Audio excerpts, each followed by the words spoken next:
Salut, je suis sur ce chemin, là. Je suis en train d'avancer. Je croisais souvent sur ce chemin un bonhomme qui était à côté de sa maison et on discutait, c'était sympa. Je lui demandais comment il va et tout ça. Et puis un jour, on est venu à parler de Dieu parce que je peux pas m'en empêcher, moi. Il me déborde de la vie, ce Seigneur, tu vois. Puis lui, il me dit, moi je crois en Dieu, mais comme ça, quoi. On est copains. Je dis, comment ça, t'es copain avec Dieu? C'est super. Puis il rajoute, mais moi, Jésus, j'y crois pas. Mais j'ai dit, mais comment ça, tu y crois pas? Non, mais ça me paraît pas bien. Quoi? Mais attends. Jésus, il a dit, je suis la porte. Nul ne vient au Père que par moi. Alors c'est dangereux de pas y croire, mec. Puisque, selon ce qu'il dit, tu pourras pas accéder au Père autrement que par lui. Puis il me dit, ouais, non, mais moi c'est bien. Puis j'ai dit, mais mec, tu peux pas jouer ton éternité au poker simplement sur un sentiment, sur une impression. Moi je pense que, alors puisque je pense que, je vais plutôt croire comme ça.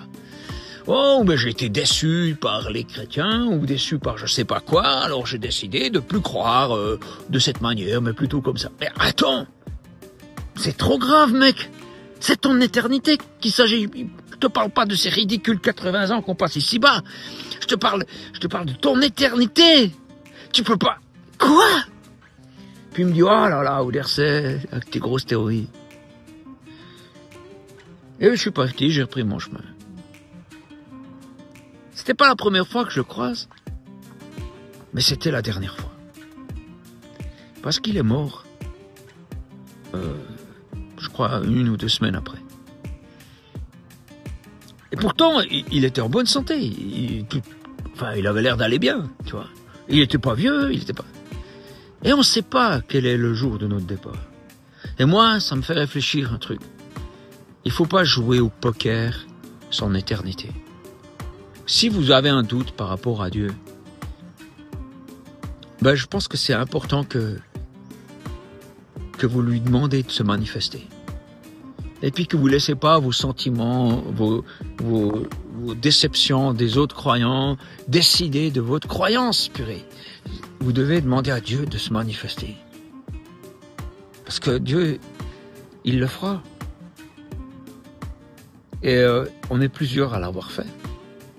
Et franchement, ça a marché. Dieu a répondu. Et parfois, on est un peu dur de la feuille, parce qu'il envoie des signes, il envoie des gens.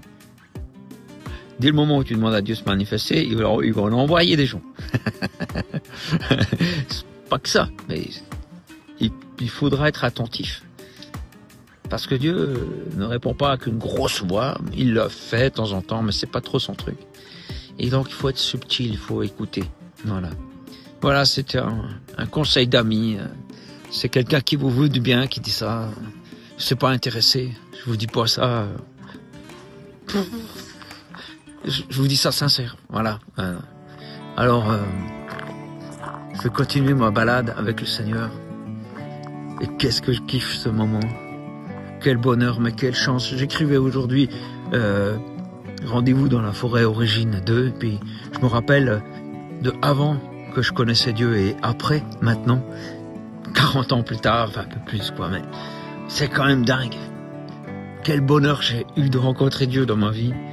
Et je sais que je suis avec lui et on vit plein de choses. C'est pas là une vie facile, mais purée, ça vaut la peine. Voilà, on dirait que je vous fais la pub. Mais on n'a rien à vendre, on a tout à donner. Voilà. Allez. Plus.